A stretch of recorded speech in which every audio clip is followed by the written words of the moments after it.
Bonjour à toutes et à tous. Bienvenue à ce webinaire d'information qui portera sur les appels dédiés aux usages de l'énergie qui sont couverts par la destination 4 du cluster 5 climat, énergie, mobilité d'Horizon Europe. Je me présente, je m'appelle Enrico Mazzon et je suis PCN Climat Énergie et avec ma collègue Marilyn Roussel ce matin, nous animerons ce webinaire. Pour cette destination 4, qui inclut 8 topics, les appels portant sur l'industrie et le bâtiment ouvriront le 24 juin, alors que les appels relatifs au partenariat coprogrammé Build for People ouvriront le 12 septembre prochain. Si vous le souhaitez, vous pouvez consulter le texte de ces appels dans le programme de travail 2021-2022 relatif qui a été officiellement publié par la Commission européenne mardi, la semaine dernière, et qui est aussi disponible sur le site Horizon Europe du MESRI. Nous vous ferons suivre le lien dans le chat. Ce webinaire est enregistré et la registration sera mise en ligne avec le support de présentation sur le site Horizon Europe du MESRI. Lorsqu'il sera fait, vous recevrez une notification par mail. Enfin, je vous rappelle que vous aurez la possibilité de poser vos questions à nos intervenants tout au long du webinaire, soit par le biais du chat qui sera modéré par le collègue PCN Benjamin Willinger, soit oralement en posant directement votre question à l'orateur. Pour faire cela, il faudra demander de prendre la parole en levant la main sur la barre de commande de Teams. Passons maintenant au programme de la journée, de la matinée.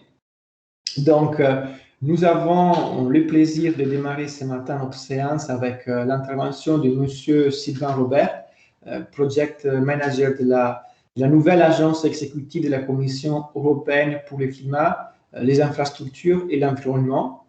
Merci, M. Robert, d'avoir accepté notre invitation et d'être parmi nous ce matin.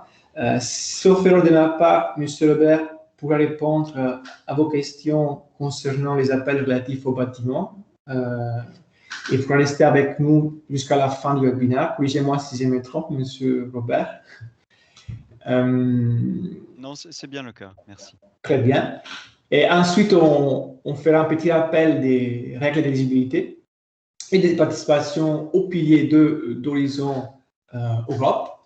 Enfin, on passera à la présentation des 8 appels à projets de la destination 4. Et comme vous pouvez voir, ces 3 moments forts seront suivis par une séance de questions-réponses avec les orateurs. Donc, c'est là pour faciliter le dialogue entre vous et le PCN et la Commission européenne. Et voilà, on devrait terminer ce webinaire autour de 11h45. On démarre maintenant notre webinaire. Et donc, je laisse la parole maintenant à M. Robert de la CINEA. Merci beaucoup pour cette invitation. Je suis vraiment ravi d'être avec vous. J'espère que vous m'entendez bien et n'hésitez pas à me dire si, s'il y a un quelconque problème technique à un moment donné. Voilà, donc je suis effectivement gestionnaire de projet à l'Agence exécutive européenne pour le climat, les infrastructures et l'environnement, qui est plus simplement appelée CINEA, dans l'unité responsable de la partie énergie d'Horizon Europe, et j'interviens plus précisément dans le secteur efficacité énergétique, qui a la responsabilité de la mise en œuvre de la destination 4 du cluster 5 d'Horizon Europe. Comme l'a indiqué Monsieur Masson, je vais vous présenter brièvement la structure du cluster 5, le positionnement de la destination 4 dans ce cluster. Je ferai également référence au contexte politique et à plusieurs initiatives structurantes pour la destination, principalement en lien avec le secteur du bâtiment. Je précise que cette présentation a été préparée en collaboration avec ma collègue Margot Pinault de la DG Énergie, que je remplace aujourd'hui à sa demande. Concernant les questions, effectivement, je ferai mon possible pour répondre aux questions qui pourraient être posées sur les appels. Il est possible que je ne sois pas en mesure de répondre à toutes parce que je ne suis pas familier avec l'ensemble des sujets abordés. Mais en tous les cas, nous en prendrons note, et j'espère que l'organisation voudra bien prendre note de toutes questions, posées et nous pourrons revenir par écrit, avec des réponses, à ces questions. Si nous pouvons passer à la planche suivante. Donc voilà, la plupart d'entre vous êtes probablement familiers avec Horizon Europe et en particulier le cluster 5. Je vais néanmoins, et en particulier pour les nouveaux venus, rappeler quelques éléments. Donc le programme Horizon Europe, il est dédié au financement des actions en recherche et innovation pour la période 2021-2027.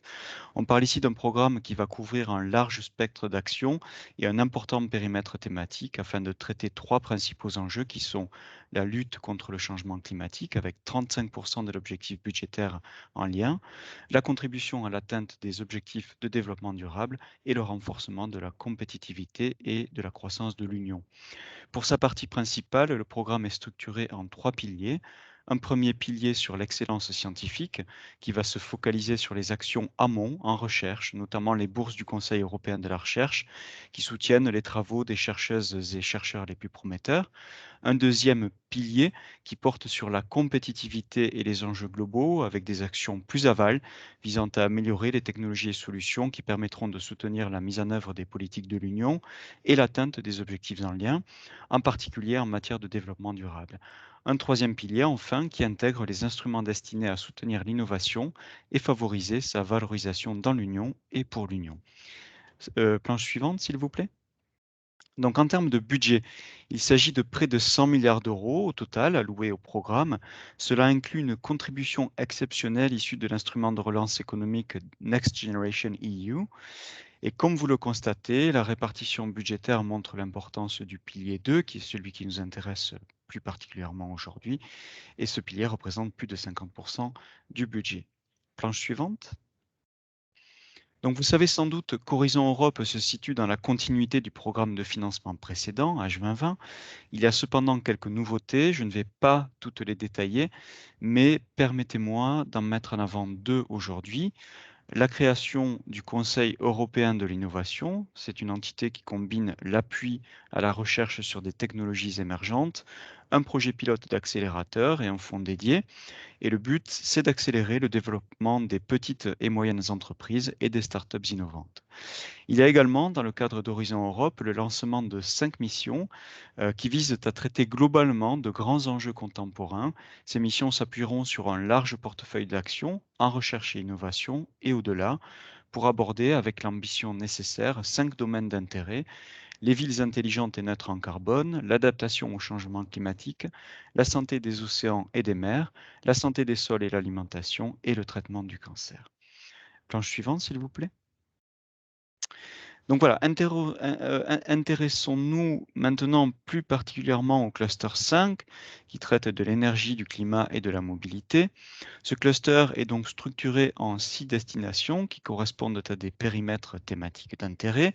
Ce sont la science du climat, les solutions transverses, la fourniture d'énergie, l'usage de l'énergie, les solutions propres et compétitives pour le transport et les services de mobilité intelligente. Comme vous le constatez, plusieurs domaines peuvent être différenciés au sein d'une même destination. C'est le cas de la destination 4 sur laquelle nous nous focalisons aujourd'hui, puisqu'il y a deux domaines et enjeux à différencier. Tout d'abord, un domaine qui s'intitule un parc de bâtiments efficace au plan énergétique et neutre au plan carbone.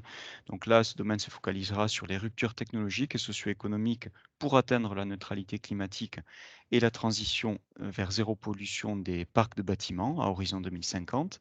Et il y a un deuxième domaine qui se focalise sur les installations industrielles dans la transition énergie propre. Et là, on va traiter la question de l'efficacité énergétique et de la réduction des émissions et des polluants atmosphériques à l'aide de l'utilisation de la chaleur résiduelle et de l'électrification de la génération de chaleur. Voilà, je ne vais pas détailler plus avant ces deux domaines, car je comprends que les appels seront ensuite abordés dans les présentations suivantes. Et je vais donc passer à la planche suivante.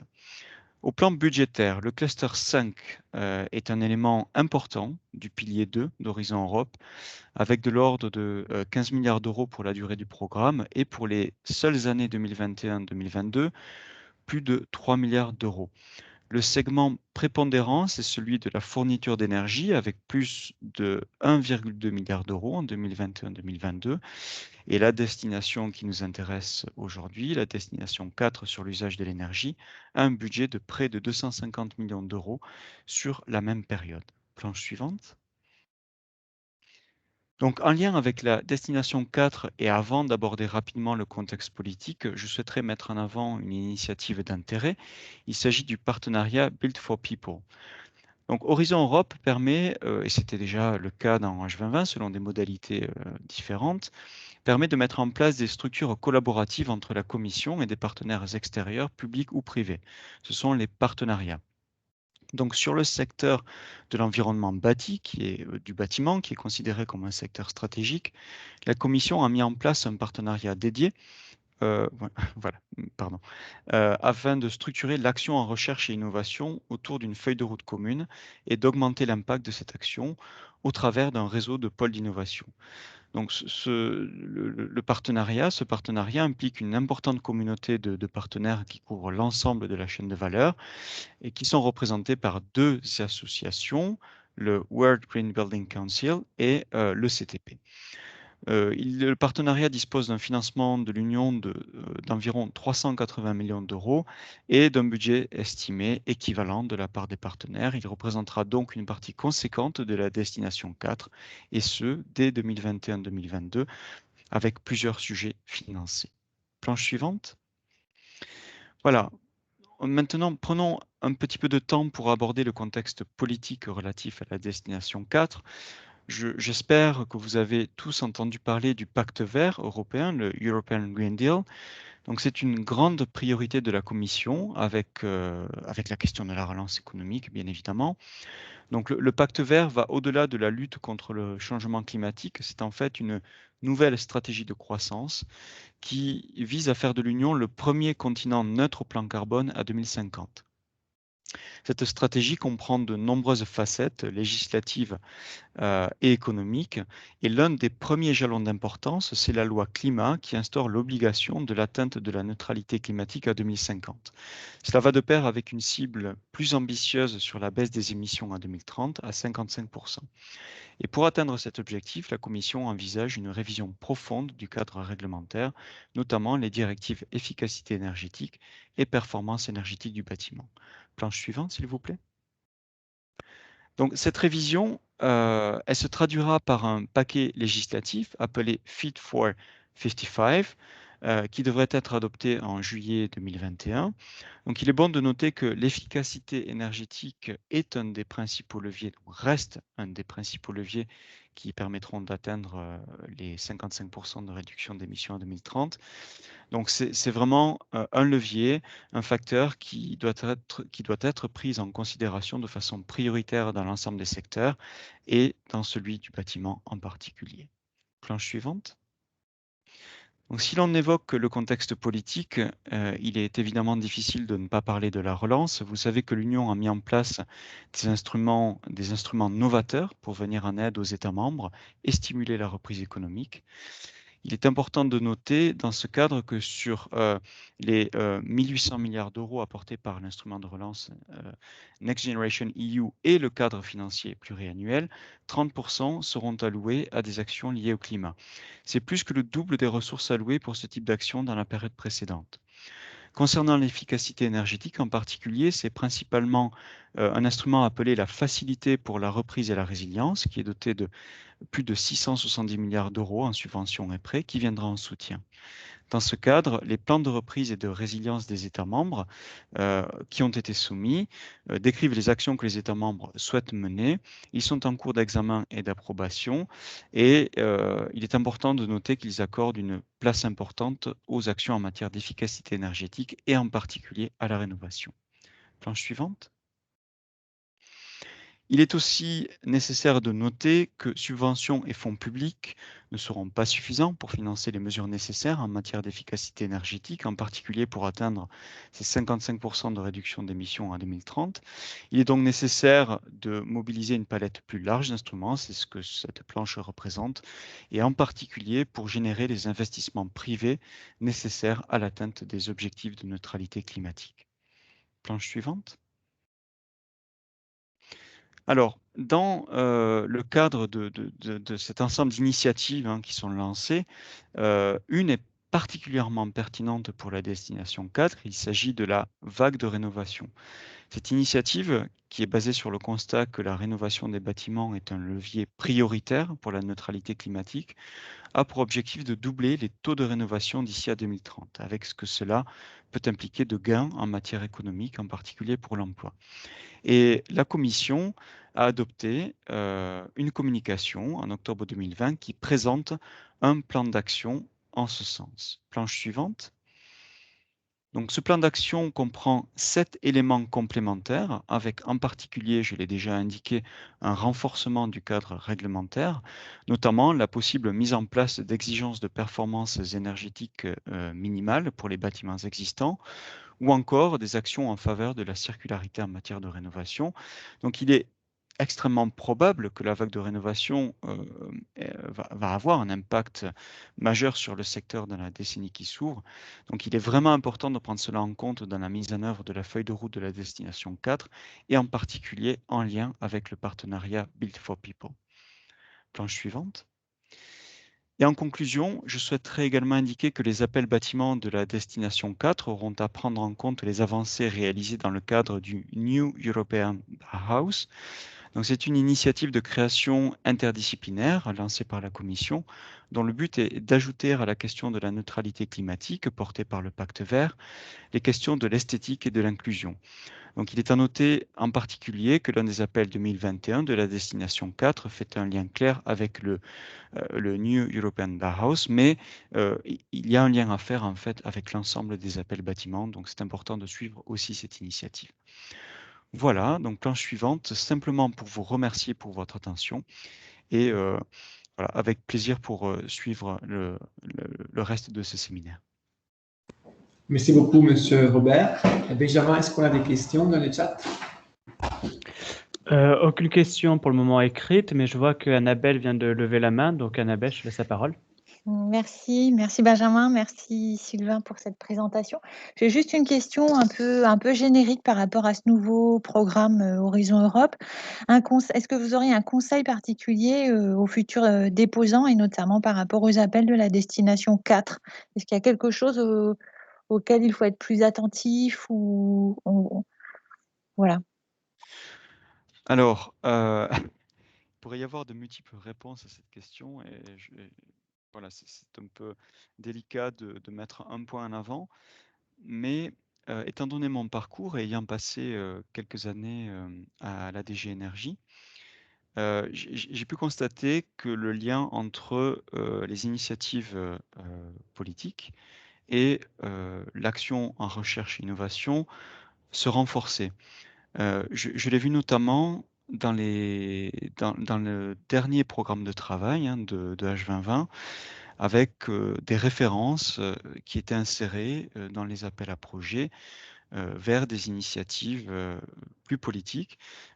Et si on parle par exemple du bâtiment intelligent, qui est un domaine qui m'intéresse plus particulièrement au plan technique, des références avaient été ajoutées au Smart Readiness Indicator, qui est un nouvel indicateur, un nouvel instrument pour les bâtiments qui est établi dans le cadre de la directive performance énergétique des bâtiments.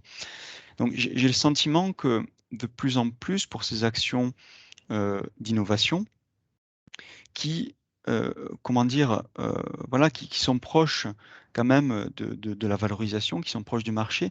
Il est important d'avoir une vision du cadre politique parce que ce cadre politique a vraiment une influence sur le choix des solutions technologiques, sur celles qui pourront avoir plus de succès ou pas sur le terrain. Et donc, s'il y avait un conseil que je donnerais en particulier aux candidats qui viendraient d'un segment plus technologique, notamment ceux qui viennent des instituts de recherche, c'est de s'intéresser à ce cadre politique, à ces initiatives politiques. Voilà. Merci Sylvain, merci beaucoup. Pas d'autres questions pour le moment, Enrico. On continue alors, peut-être. Voilà, donc on passe aux règles d'éligibilité et de participation relatives au pilier 2 d'Horizon Europe. Donc, c'est un pilier qui finance des activités de recherche et innovation de type collaboratif. Et donc, les porteurs des projets se trouveront dans l'obligation de monter un consortium multinational, c'est-à-dire un consortium qui devra être composé d'au moins 3 entités légales indépendantes situées dans 3 États membres ou associés et de l'Union européenne, et nouveauté dont au moins une doit être établie dans un des États membres de l'Union européenne. Ensuite, les autres peuvent être aussi situés dans un État membre ou dans un pays associé. Les pays associés sont les pays qui ont un accord spécifique avec la Commission européenne et qui donc peuvent être financés au même titre que les pays membres de l'Union européenne au programme cadre pour la recherche et l'innovation.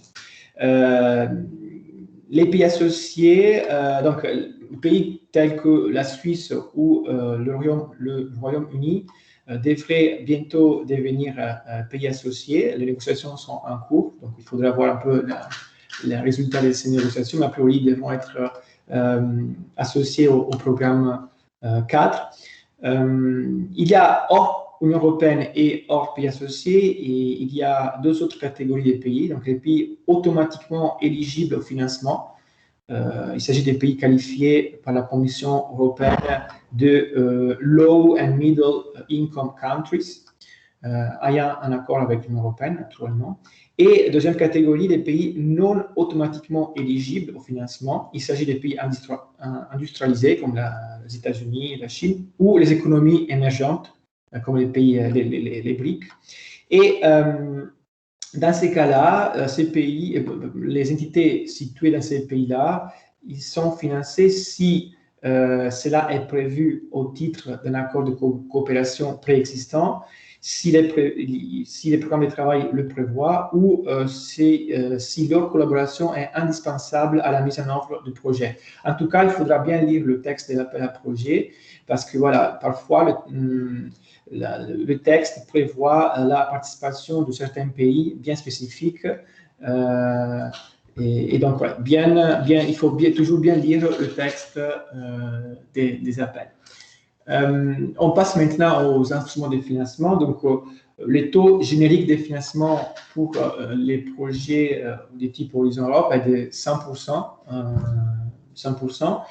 sauf pour les entreprises, donc plus en général les entités for profit dans les actions d'innovation. Dans ces cas-là, le taux de financement est de 70%.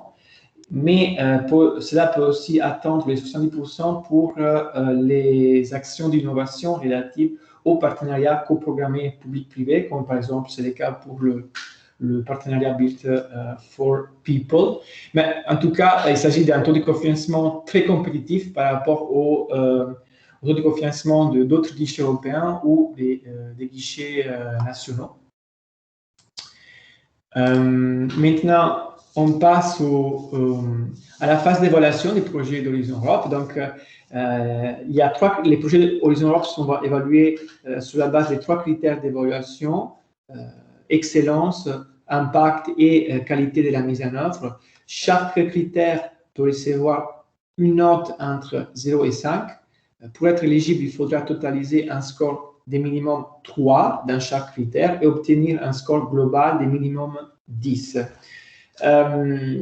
Lorsque plusieurs propositions obtiennent des scores identiques, la Commission européenne s'attache en premier à à compléter la couverture de tous les sujets. Ensuite, elle privilégiera dans l'ordre la proposition ayant obtenu la meilleure note sur les critères d'attribution excellence, puis impact, sauf pour les actions d'innovation où l'ordre est inversé. Ensuite, la proposition qui alloue le budget le plus important au PME. Et enfin, la parité au niveau du personnel clé mobilisé dans le cadre du projet. Attention, parce qu'après, le texte peut aussi prévoir des critères supplémentaires ou une pondération différente en fonction du programme de travail. Ainsi, concernant les processus d'évaluation, donc il y a des appels à projets qui prévoient un processus une étape ou 2 étapes.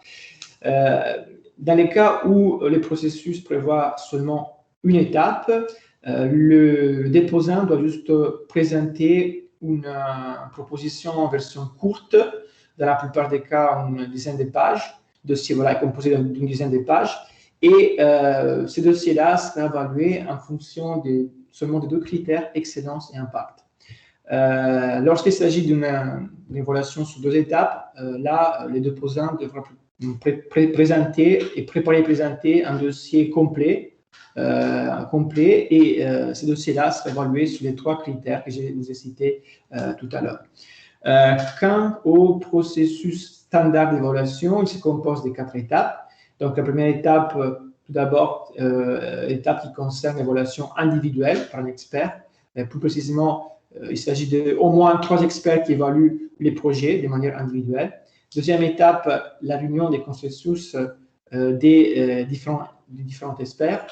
Donc là, les experts se réunissent et ils arrivent en consensus sur les commentaires et sur les notes par critères attribués. Troisième étape, le panel review. Donc l'ensemble des experts se réunit pour étudier tous les dossiers déposés à l'appel à projet, à la fin d'harmoniser les pratiques de notation entre experts et de rédiger le classement final qui sera enfin validé par la Commission européenne.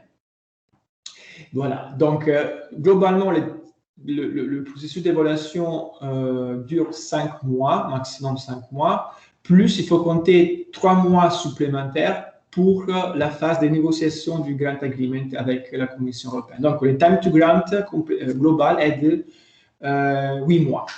Il est vrai que le nouveau programme cadre a introduit des nouveautés par rapport au processus d'évaluation, notamment à ce qui concerne la réduction de la taille des propositions. Donc, on est passé à des dossiers de maximum, généralement, de 35 pages, 30 pages pour les actions de coordination and support actions.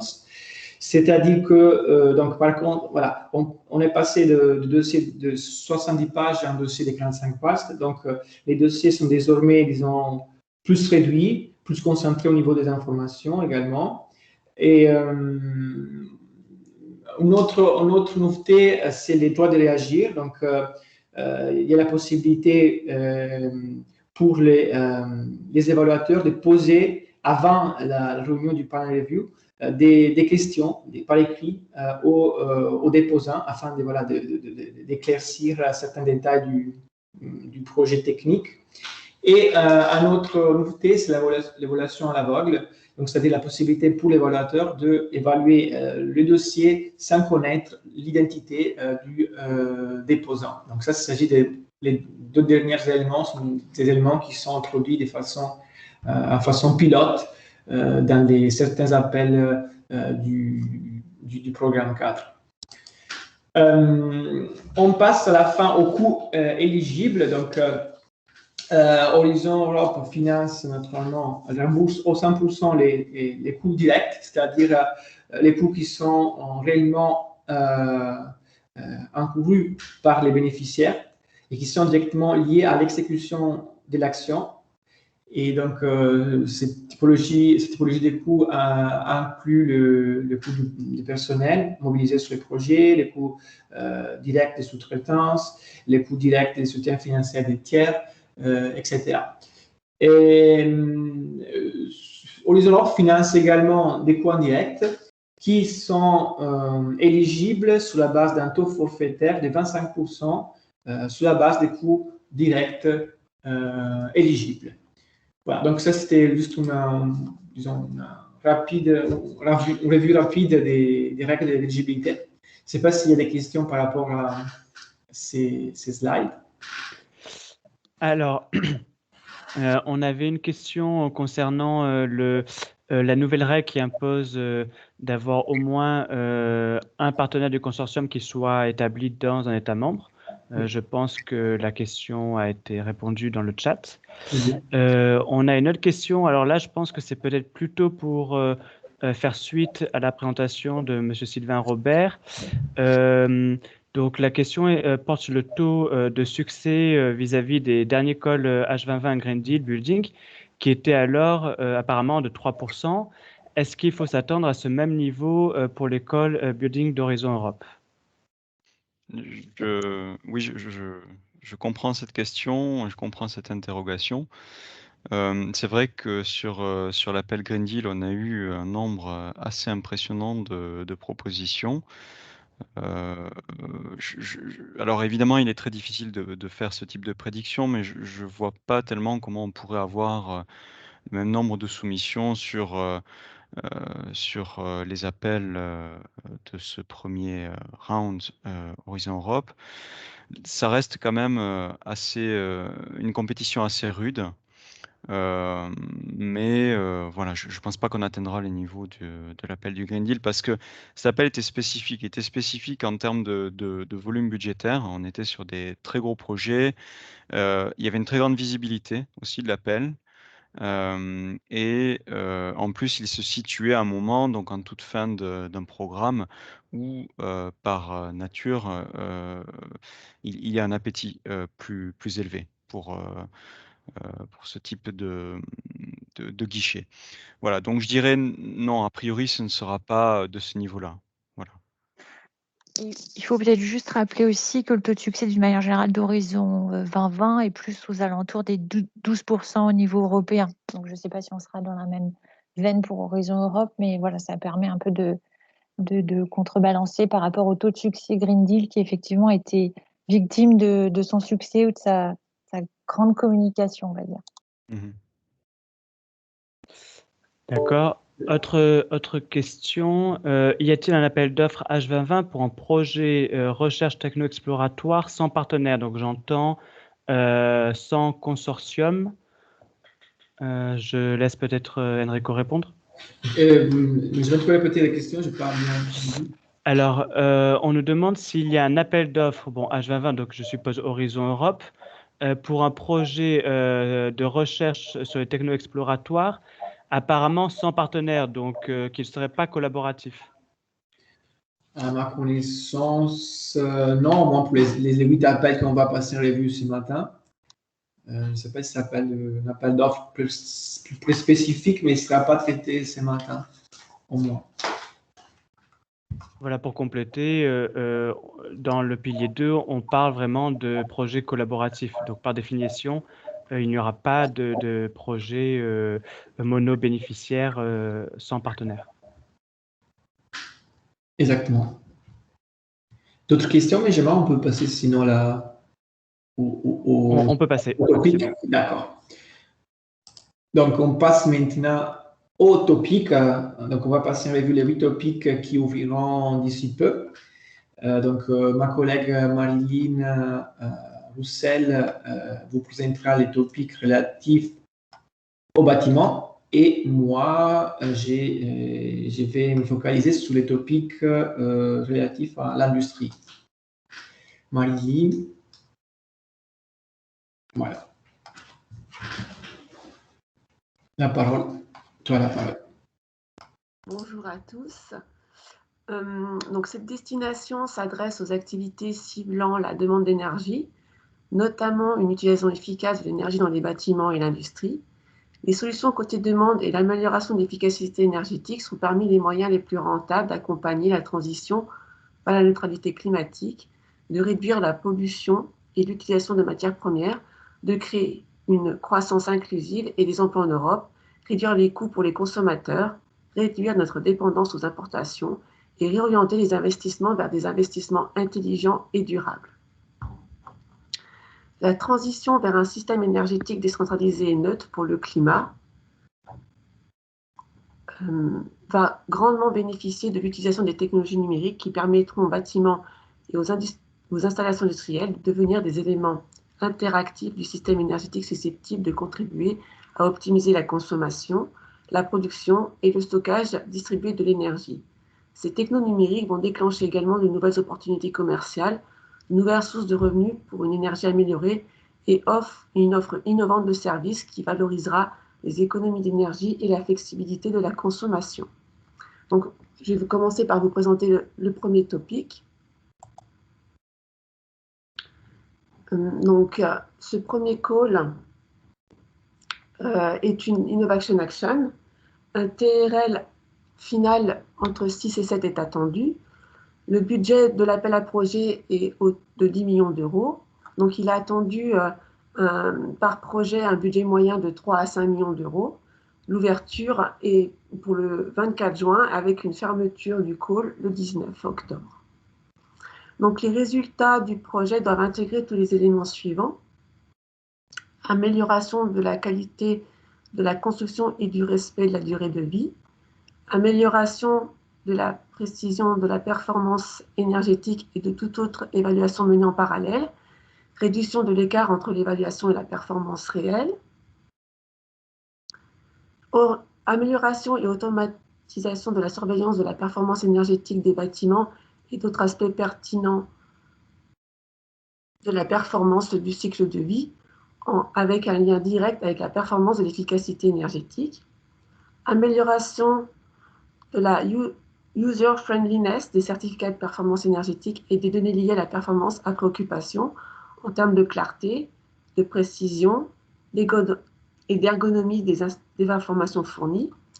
Accroître l'adoption des normes et de pratiques de conception fondées sur des performances réelles et une compréhension plus fiable de la performance énergétique et environnementale au début du cycle de vie du bâtiment et en cours de sa durée de vie, sur la base de pratiques d'évaluation solides et cohérentes dans le secteur du bâtiment, dans les États membres et pays associés. Au niveau de l'ambition du projet, la prochaine génération de systèmes d'évaluation et de certification de la performance énergétique des bâtiments doit accompagner la transition vers un parc immobilier neutre pour le climat tout au long de son cycle de vie, en s'appuyant sur des innovations technologiques pour améliorer la vitesse et la qualité des performances conformes à l'exécution, l'évaluation et les contrôles de conformité de la durée de vie, également en relation avec d'autres instruments tels que les journaux de bord numériques des bâtiments, les feuilles de route de rénovation des bâtiments, ainsi que les autres ensembles de données. Les systèmes d'évaluation des performances et de certification énergétique devraient chercher à fonctionner de manière cohérente, pertinente avec d'autres données de performance générées tout au long du cycle de vie du bâtiment. Cela peut comprendre le bien-être, la qualité de l'air intérieur, le bruit et la qualité acoustique, les niveaux de lumière et les polluants, et les données relatives à la santé, ainsi que d'autres données relatives importantes, telles que l'accessibilité des bâtiments et la consommation de ressources énergétiques telles que l'eau. La proposition devra donc développer des méthodes de calcul de performance énergétique plus fiables, rentables et hautement reproductibles, traitant également des aspects pertinents de la performance du cycle de vie, comme la qualité de l'air intérieur et le confort, l'acoustique, la consommation d'eau. Étudier également la définition et la démonstration d'approches avancées et innovantes en matière de performance énergétique de bâtiments et de certification, et sur la manière dont elles peuvent interagir avec d'autres données pertinentes sur la performance du cycle de vie et de la certification. Étudier comment ces approches peuvent s'appuyer sur une évaluation automatique et semi-automatique fondée sur des modèles numériques de bâtiments comme celle du BIM. Chercher à intégrer dans ces approches des indicateurs socio-économiques, développer l'énergie dynamique et d'autres évaluations et bases de données de certification pertinentes relatives à la performance du cycle de vie.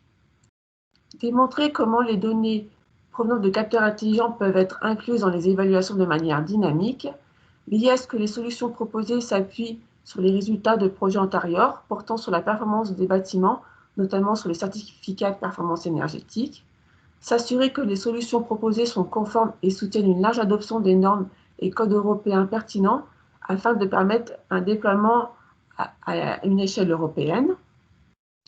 Chercher à s'assurer que dès la phase de la conception, le projet est développé en vue d'intégrer des livrables, des résultats dans un journal numérique de bord du bâtiment. Assurer la participation des parties prenantes concernées, comme des organismes de certification nationaux, régionaux, européens, et les organisations de consommateurs. Le regroupement et la coopération avec d'autres projets pertinents sont fortement encouragés, et en particulier avec le partenariat Bit for People. Les propositions soumises dans le cadre de ce thème doivent inclure une analyse de rentabilité, une stratégie d'exploitation claire, ainsi que des activités sur 3 sites de démonstration. Ce thème requiert également la contribution effective des sciences humaines et sociales pour renforcer l'impact sociétal du projet. Pour le prochain topic, donc, il s'agit également d'une Innovation Action avec un TRL final entre 6 et 7. Le budget de l'appel à projet est de 16 millions d'euros et le budget moyen attendu par projet est entre 5 à 8 millions d'euros. Donc, les projets doivent intégrer certains des éléments suivants. Donc, amélioration significative de la productivité des processus de construction et de rénovation des bâtiments à haut rendement énergétique, en soutenant une augmentation d'échelle dans le processus de rénovation et en rationalisant la rénovation, c'est-à-dire en réduisant de 30% les déchets, en améliorant la qualité de la rénovation, en réduisant d'au moins 30%, voire de 50% le temps de travail de construction et de la rénovation sur site, et en réduisant de 25% les coûts. Est attendu donc des projets de rénovation plus abordables pour les propriétaires, pour tous les types de bâtiments, avec un accent particulier sur le bâtiment résidentiel. Amélioration de la qualité de la construction, étayée par des évaluations à préoccupation, favorisant également une meilleure intégration des activités de conception et de construction, rationalisant la mise en service des bâtiments, et en particulier en ce qui concerne la gestion de l'énergie, et tenant compte également de questions transversales telles que l'accessibilité des bâtiments. Il faut réduire l'écart de performance entre la construction et la conception, c'est-à-dire de la différence entre la performance théorique et la performance mesurée. Une confiance accrue dans les processus de construction et de rénovation en permettant le suivi de la performance énergétique tout au long du cycle de vie. Une main-d'œuvre plus qualifiée, y compris pour la construction, la rénovation automatisée et robotisée, reposant sur des données de modélisation numérique interopérables. Une amélioration de la sécurité de la manœuvre de construction et accroître l'acceptation de l'assistance robotique pour la rénovation profonde. Développer des business models innovants et adaptés à la rénovation en profondeur, permettant d'accroître l'échelle de la rénovation, de générer des économies d'échelle et d'augmenter le potentiel d'offres attrayantes et abordables pour les utilisateurs finaux, y compris le financement. Un accès personnalisé aux informations sur les bâtiments tout au long de leur cycle de vie pour toutes les parties prenantes concernées, c'est-à-dire les propriétaires, les gestionnaires d'installation, les entrepreneurs et autorités publiques. Une intégration avec les sources d'énergie renouvelables distribuées dans les quartiers et arrondissements, favorisant l'émergence d'initiatives associées. Il faut également une amélioration des synergies de la rénovation avec les ressources locales, par exemple les réseaux de chauffage et de refroidissement urbain. Au niveau de l'ambition de ce projet, les propositions doivent étudier des approches innovantes pour la rénovation profonde industrialisée, couvrant l'ensemble du flux de travail, de la conception à la fabrication, l'installation, le contrôle de conformité sur site et les stratégies finales pour la maintenance, l'exploitation et la fin de vie. Utiliser des processus et technologies innovants, y compris ceux issus de recherches précédentes, telles que la conception basée sur le principe de circularité, les matériaux préfabriqués et les outils numériques qui permettent d'optimiser les flux de travail, notamment le coût, le temps, qualité et utilisation des ressources. Développer des solutions intégrant les jumeaux numériques qui peuvent aider toutes les parties prenantes impliquées dans les différentes phases du processus de construction ou de rénovation. Démontrer une bonne intégration des approches proposées avec les technologies numériques de pointe pour la construction et la rénovation. Étudier l'utilisation du système robotique et d'automatisation tels que la fabrication additive, les systèmes automatisés et robotiques sur site, les drones et véhicules autonomes pour augmenter les capacités et la sécurité des travailleurs. Étudier l'application des approches proposées au niveau des quartiers et arrondissements dans le but de maximiser les synergies dans les travaux et les processus de rénovation, de réduire les coûts et d'optimiser l'utilisation des ressources énergétiques partagées comme les réseaux de chauffage et de refroidissement, les sources d'énergie renouvelables et les installations de stockage d'énergie. Et d'autres sont possibles également. Sélectionner les processus et les technologies qui présentent un potentiel maximal de déploiement rapide et large au niveau européen en tenant compte des pratiques du secteur.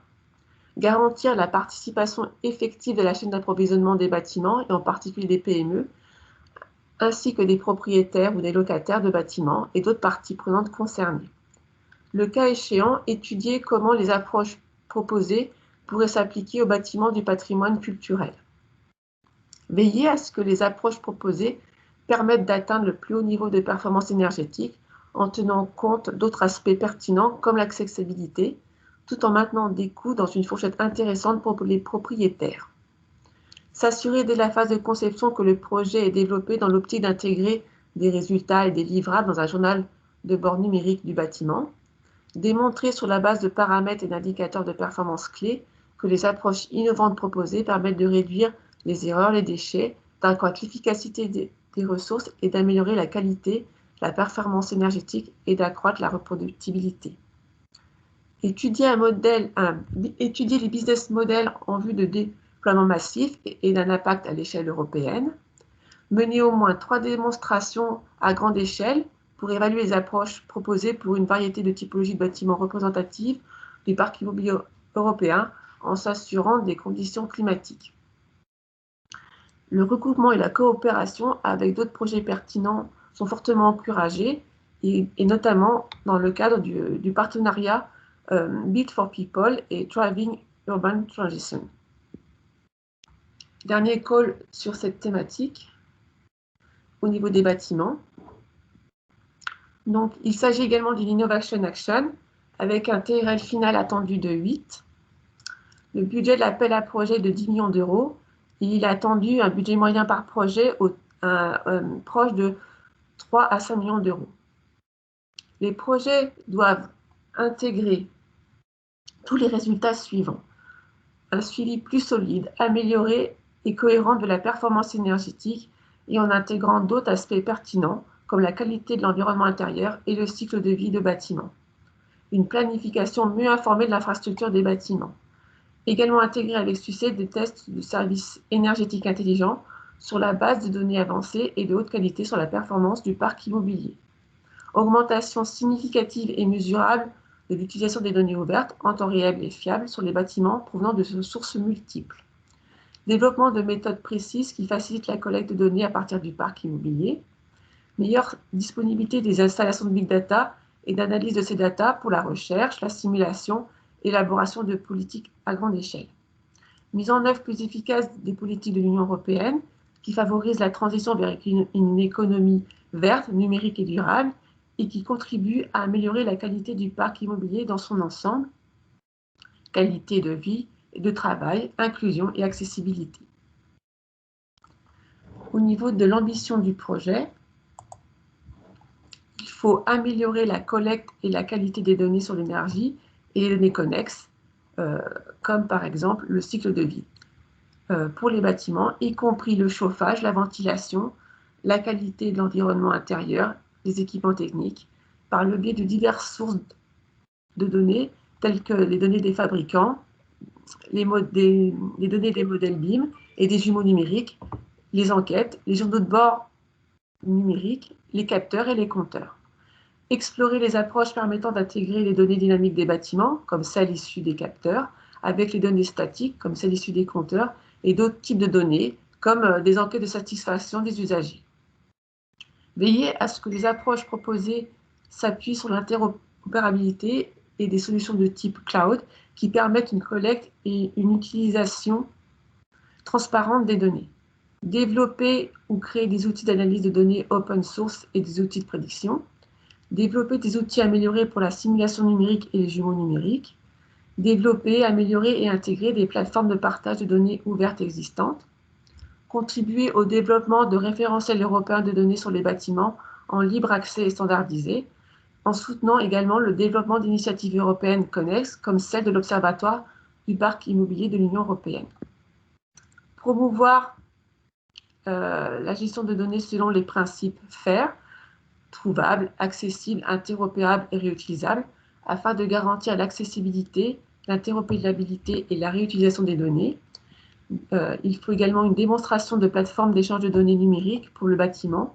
Les solutions doivent être interopérables et capables d'interagir avec les plateformes de gestion de réseau. Veiller à ce que dès la phase de conception, le projet soit développé dans l'optique d'intégrer ses résultats ou livrables dans un journal de bord numérique du bâtiment. Démontrer le cas échéant l'utilisation réelle avec un potentiel commercial, comme des services énergétiques intelligents, valorisant des données de haute qualité sur la performance des bâtiments, par exemple pour surveiller avec précision la consommation et la production d'énergie pour différents combustibles. Démontrer que les solutions proposées permettent d'améliorer de manière significative le suivi des performances du parc immobilier en tenant compte de tous les aspects pertinents, comme les aspects environnementaux, économiques et sociaux. Donc, le regroupement et la coopération avec d'autres projets pertinents sont fortement encouragés, en particulier avec Bit for People et Driving Urban Transition. Donc, Enrico, si tu veux prendre la main sur les présentations. Oui, merci Marilyn. Voilà. Avant de passer aux deux topics sur l'industrie, j'ai souhaité apporter quelques précisions par rapport au langage utilisé dans les slides. Donc, quand on parle de expected outcome, on parle des objectifs et des réalisations auxquelles les résultats du projet devraient contribuer sur le court moyen terme, c'est-à-dire durant la mise en œuvre du projet et juste après sa conclusion. Alors que quand on parle de expected impact, donc dans le work program, vous allez retrouver cette définition d'expected impact. La commission entend en fait les résultats, la réalisation des objectifs sur le long terme. Et les actions de communication, dissémination, exploitation qui sont censées être réalisées dans les cours du projet devraient en effet viser à ces résultats sur le long terme. Enfin, quand on parle des scopes, on parle du périmètre dans lequel les actions sont censées être réalisées. Voilà. Donc, ça, c'est juste pour donner quelques précisions par rapport au langage utilisé dans ces slides. On passe maintenant aux deux topics sur l'industrie. Donc, le premier topic porte sur la démonstration à l'échelle industrielle de technologies pour la valorisation de la chaleur ayant une température en entrée comprise entre 90 et 160 degrés Celsius. Il s'agit d'une innovation action dont les activités sont censées atteindre un TRL final à la hauteur de 7-8 et le budget par projet est de 8 millions d'euros. Donc, ces sujets visent à satisfaire le besoin de chaleur à basse température dans les secteurs industriels concernés. L'objectif étant de valoriser les flux de chaleur à plus basse température, y compris à partir des sources de chaleur renouvelables, chaleur ambiante ou chaleur fatale issues de l'industrie, comme moyen rentable d'améliorer l'efficacité énergétique et réduire ainsi les émissions de gaz à effet de serre. Le topic adresse une série de défis liés aux technos de valorisation thermique existants. Il s'agit notamment de passer d'une petite à une plus grande échelle et de réduire leurs coûts, notamment en améliorant leur performance technique et leur fonctionnement doit être également démontré dans divers contextes industriels afin d'assurer aux leur large déploiement. Donc, le topic identifie une série d'activités qui doivent être abordées, parce que quand vous voyez, entre parenthèses, l'adjectif all, c'est-à-dire que toutes les activités listées ici doivent être abordées par les projets. Donc, il s'agit, dans ces cas-là, d'identifier les procédés industriels cibles qui bénéficieraient de cette technologie, mais aussi d'évaluer les impacts de ces applications en termes d'économie d'énergie et de réduction des émissions de gaz à effet de serre et des polluants atmosphériques au niveau de l'Union européenne. Optimiser le système de valorisation thermique pour améliorer ses performances économiques et techniques. Développer ou améliorer les outils de conception au niveau des composants et du système. Intégrer et démontrer, comme on l'a dit, à l'échelle industrielle, sur le long terme du système, appliqué à au moins un secteur industriel. Performer une analyse technique et économique du cycle de vie pour des systèmes adaptés à au moins 4 secteurs industriels afin de démontrer la viabilité économique et définir des analyses de rentabilisation et aussi la stratégie d'exploitation. Et enfin, identifier les obstacles dans les cadres réglementaires au niveau de l'Union européenne et des pays associés, si cela est pertinent, mais aussi assurer une diffusion massive des bénéfices techniques et économiques et aussi travailler sur la partie transfert des technos au secteur du chauffage des bâtiments. Prochain topic, ce topic porte sur la conversion de la chaleur fatale issue de l'industrie en électricité sur la base des cycles organiques de Rankine. Il s'agit d'une innovation action dont les activités sont censées atteindre un TRL final à la hauteur de 6-7. Les budgets par projet se situent entre 10 et 14 millions d'euros. Donc ici, le topic vise une meilleure utilisation de la chaleur fatale du procédé industriel afin de permettre aux industriels de réaliser des importantes économies d'énergie. La conversion de la chaleur fatale en électricité, en effet, améliorerait l'efficacité énergétique, atténuerait l'augmentation de la consommation d'électricité due à l'électrification et ainsi réduirait la charge sur le réseau électrique. Cela faciliterait également l'équilibrage du réseau et contribuerait aussi à la réduction des émissions de gaz à effet de serre. Les propositions dans le cadre de cet appel à projet devraient intégrer un système industriel de conversion des chaleurs fatales en électricité basé sur les ERC et démontrer les fonctionnements du système dans un environnement industriel à un niveau de puissance de sortie de au moins 2 MW, avec donc démontrant une meilleure rentabilité par rapport aux solutions existantes.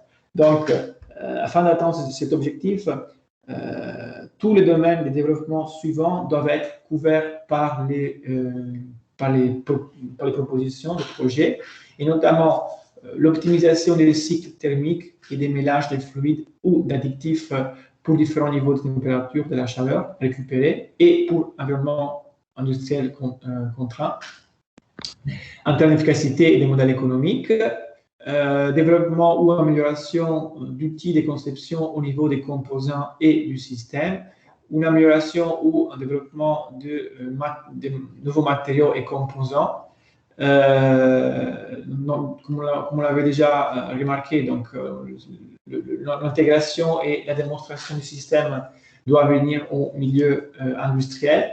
Il faut aussi performer une analyse technique et économique du cycle de vie des systèmes de production d'électricité adaptés aux au moins 4 secteurs industriels énergivores afin de démontrer la viabilité économique. Et aussi, il faudrait définir les analyses de rentabilisation et notamment la stratégie d'exploitation. Et enfin, il faudrait évaluer les retombées potentielles en termes d'économie d'énergie primaire au niveau du secteur industriel et les économies d'énergie primaire potentielles au niveau de la génération d'électricité. à Souponza, donc cet objectif, un déploiement complet au niveau de l'Union européenne et, si cela est pertinent, dans des pays associés ou aussi au niveau global, mondial. Voilà, ça c'était. Alors, pardon. Il y avait d'autres topics, donc je donne la parole à Marilyn. Oui, donc je vais présenter les 3 derniers topics en lien avec Bit for People.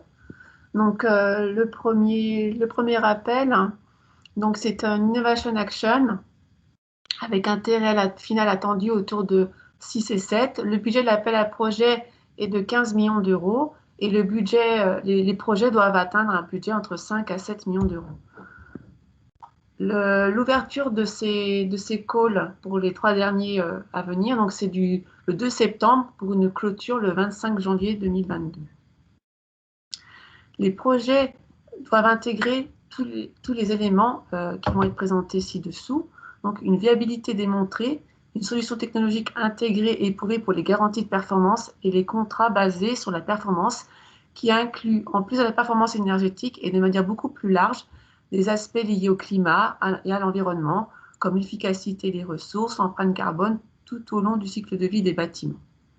Il faut également faire le renforcement de la confiance des consommateurs dans les garanties de performance et les contrats associés, une augmentation du nombre d'acteurs du secteur, en particulier des PME proposant des business models basés sur la performance, une augmentation de la sensibilisation des utilisateurs finaux et un renforcement des capacités des entreprises en matière de contrats basés sur la performance.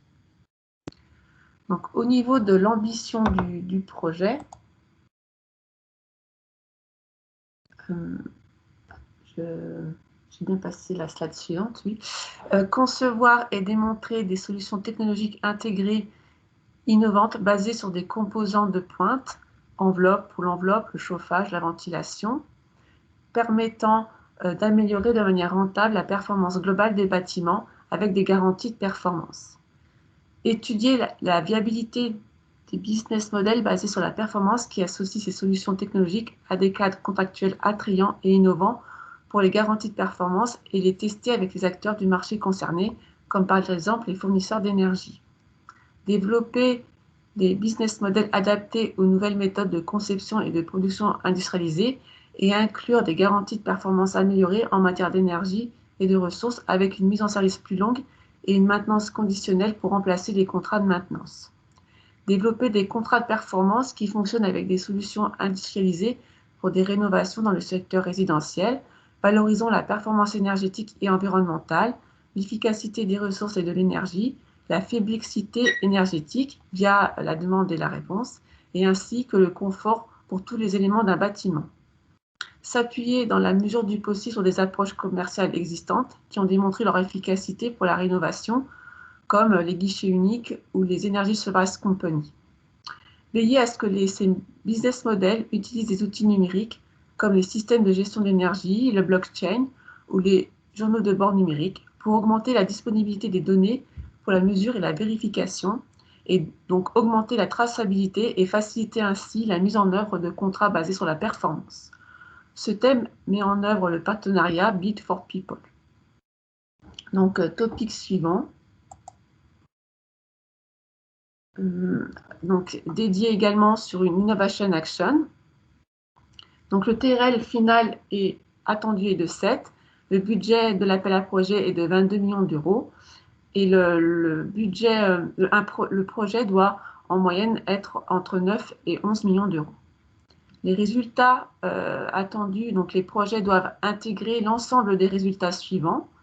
Augmentation de l'échelle et de la productivité dans les processus de rénovation, diminution démontrée et quantifiée du temps de travaux de construction de rénovation sur site, au moins de 30% et plutôt tendre vers 50%. Amélioration comparée et quantifiée de l'isolation et de l'étanchéité à l'air par rapport aux solutions de rénovation standard. Amélioration démontrée de l'environnement intérieur, du confort et de la satisfaction des utilisateurs, ainsi que de l'accessibilité, augmentant ainsi l'attractivité de la rénovation pour les propriétaires et les utilisateurs finaux. Amélioration de l'accessibilité des systèmes de rénovation durable et des systèmes d'énergie renouvelable dans les bâtiments, en particulier pour les ménages confrontés à des problèmes de pauvreté énergétique. réduction démontrée de l'énergie intrinsèque, de l'empreinte carbone de la rénovation et des émissions de polluants atmosphériques tout au long du cycle de vie.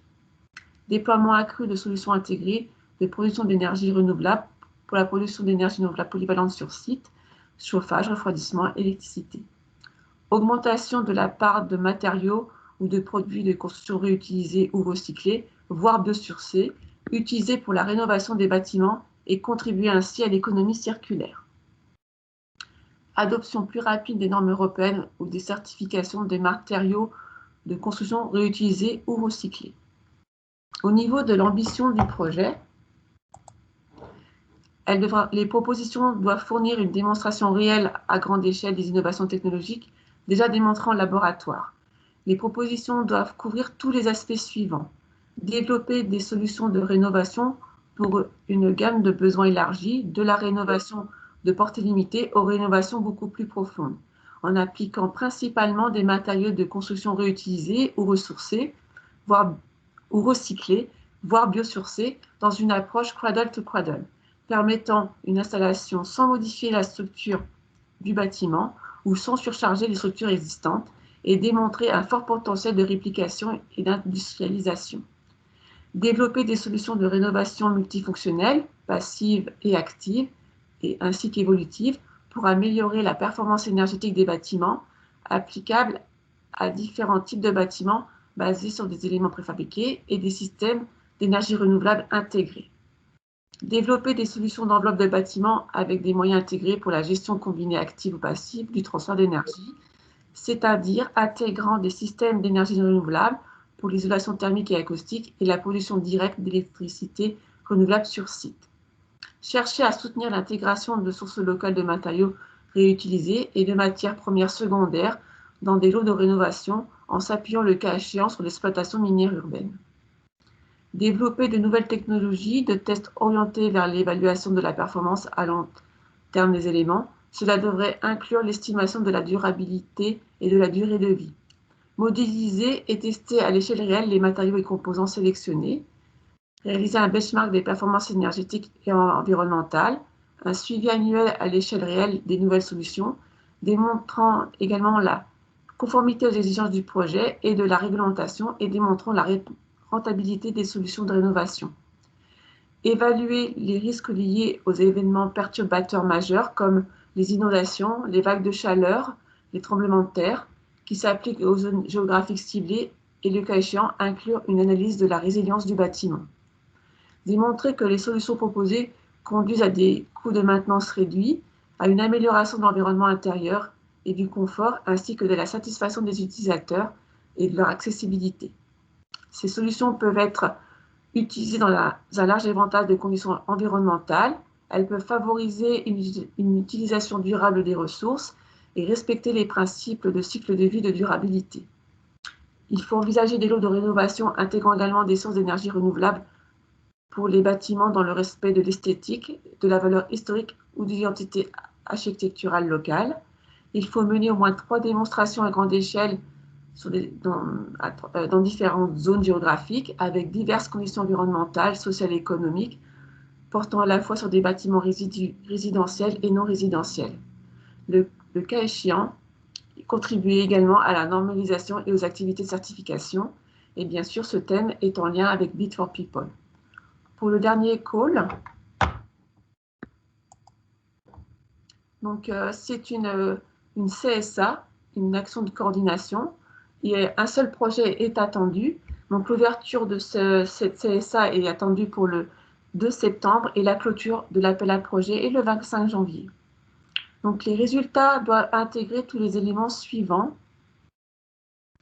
Recours accru de solutions innovantes pour un environnement bâti de qualité durable, numérisé, centré sur l'humain et inclusif, suivant des principes de circularité tout au long de la chaîne de valeur. Mettre en place un apprentissage par pair intensifié, intersectoriel et interdisciplinaire.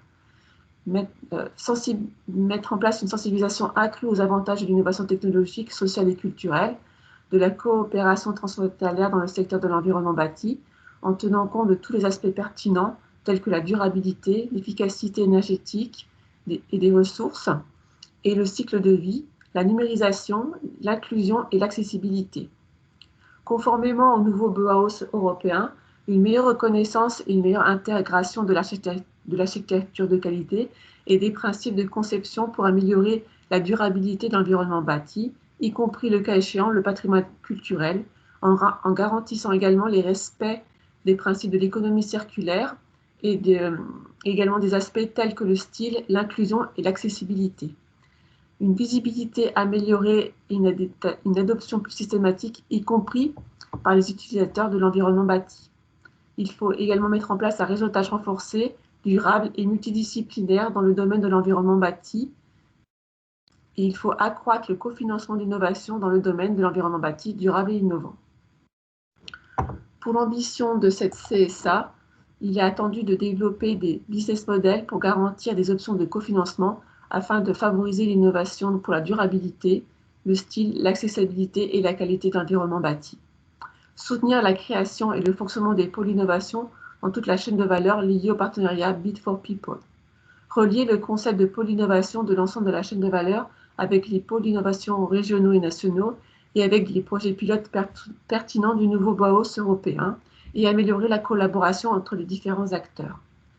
Il faut combiner la spécialisation et l'expertise avancée avec des connaissances multidisciplinaires pour les chaînes de valeur transfrontalières et offrir le meilleur accompagnement possible en recherche et en innovation à tous les acteurs de l'écosystème de l'environnement bâti européen, et en particulier aux PME, aux ETI ainsi qu'aux parties prenantes.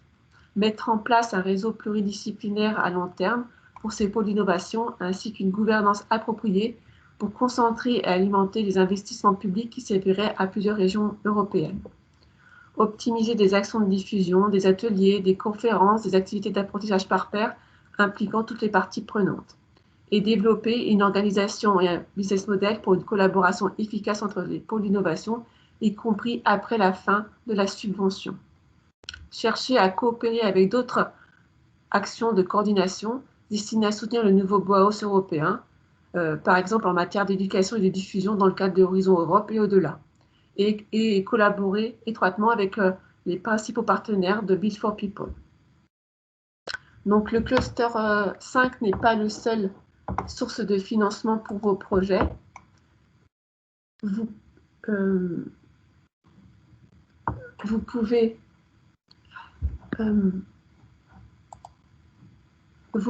également rechercher des financements dans la destination 2 pour une recherche innovante sur le patrimoine culturel européen et les industries culturelles et créatives.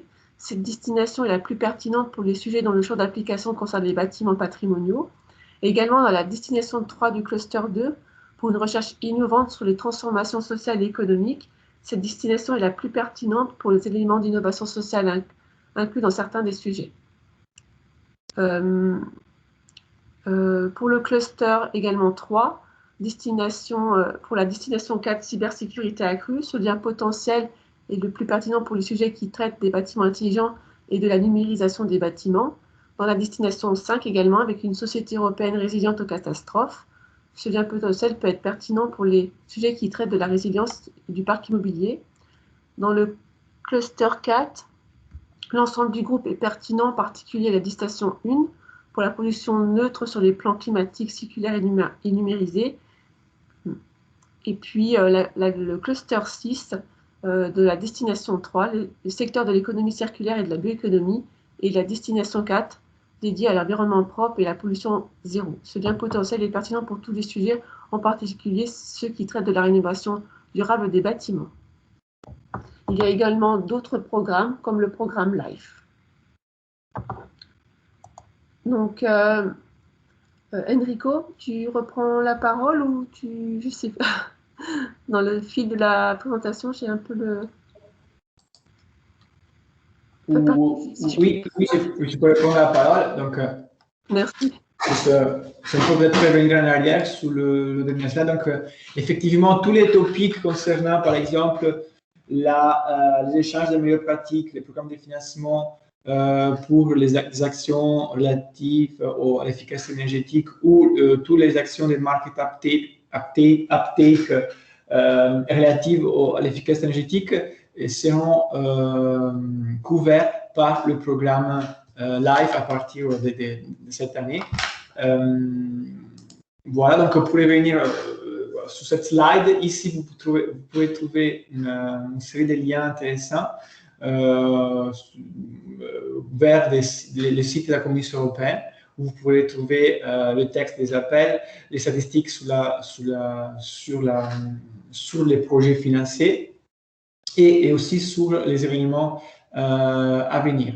À côté, sur la droite, vous trouverez enfin les liens vers les sites du gouvernement dédiés à Horizon Europe, avec vraiment beaucoup d'informations sur les appels, sur les événements, mais aussi les fiches pratiques sur la partie juridique et financière relative au programme 4.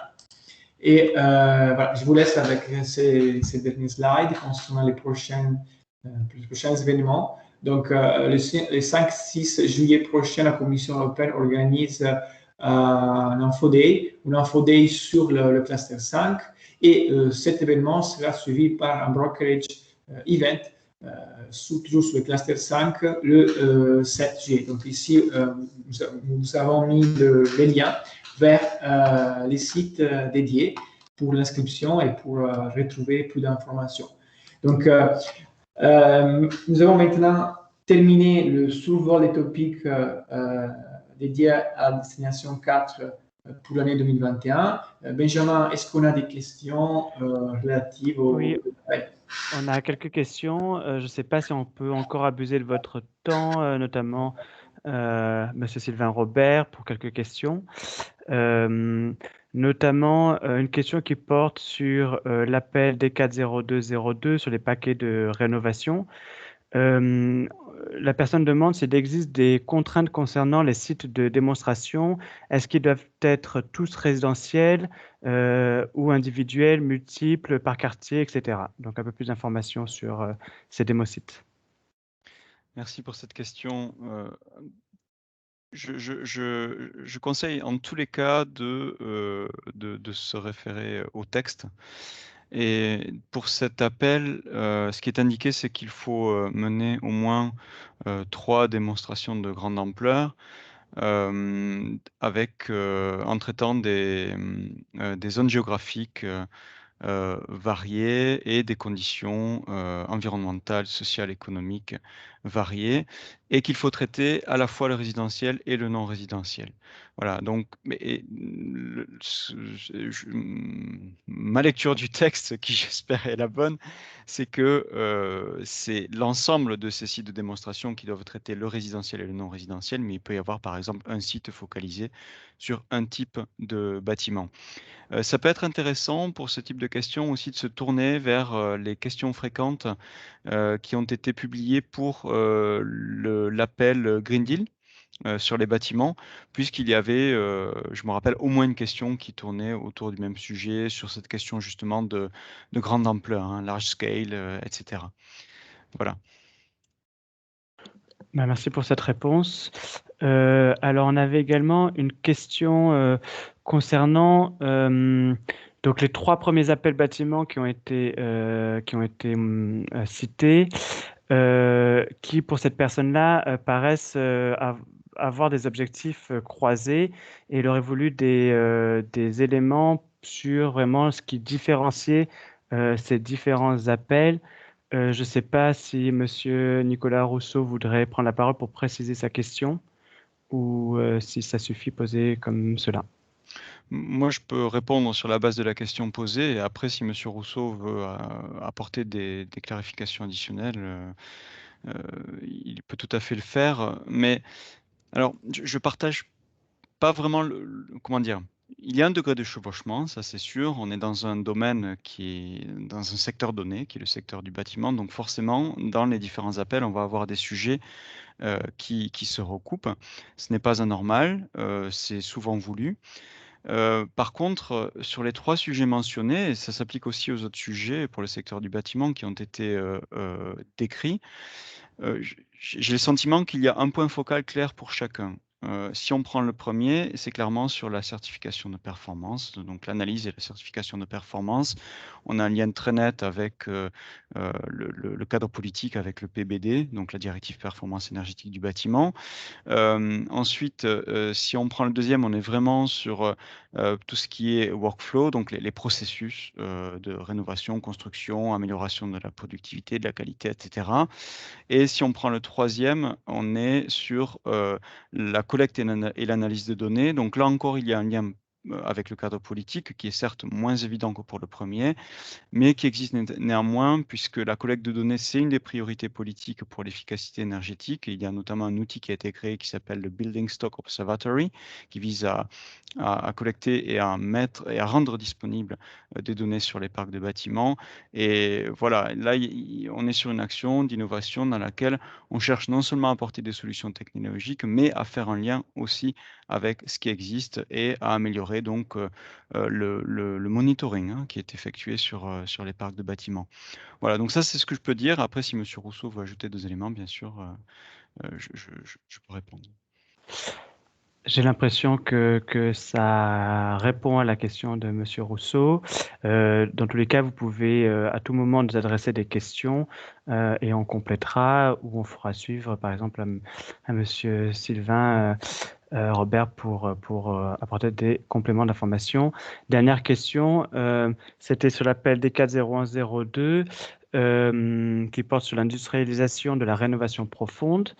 Dans cet appel, on se focalise sur les bâtiments existants, mais il y a également question de construction. Donc, à se dire que les solutions développées pour la rénovation profonde doivent servir non seulement les bâtiments existants, mais également la construction. Oui, ce serait également la formulation que j'adopterais, tout à fait. Donc, on est vraiment sur une priorité pour la rénovation profonde. Je ne sais plus comment on dit exactement en français, je ne pense pas que ce soit le mot en français, mais en tous les cas, voilà, deep renovation. Et effectivement, les développements, les résultats de ces projets sont, dans une certaine mesure, applicables également à la construction, y compris de bâtiments neufs. Eh bien voilà, je crois qu'on a couvert toutes les questions. Merci beaucoup. Merci. Merci. Et voilà, donc avant de passer aux remerciements, je voudrais vous rappeler que l'équipe PCN Climat Énergie reste à votre disposition pour toute question sur les 4 premières destinations du cluster 5 et que à l'issue de ce webinaire, vous allez recevoir par mail un questionnaire qui nous permettra de mesurer votre satisfaction et d'améliorer donc nos services. Donc, je voudrais remercier à nouveau M. Robert pour le temps qu'il nous a accordé. Et merci à tous les participants pour l'entrée portée sur les appels de la destination 4. Merci également à tous les collègues PCN pour l'organisation de ce webinaire. Un grand merci à tous et une bonne fin de journée. Au revoir. Merci beaucoup. Merci.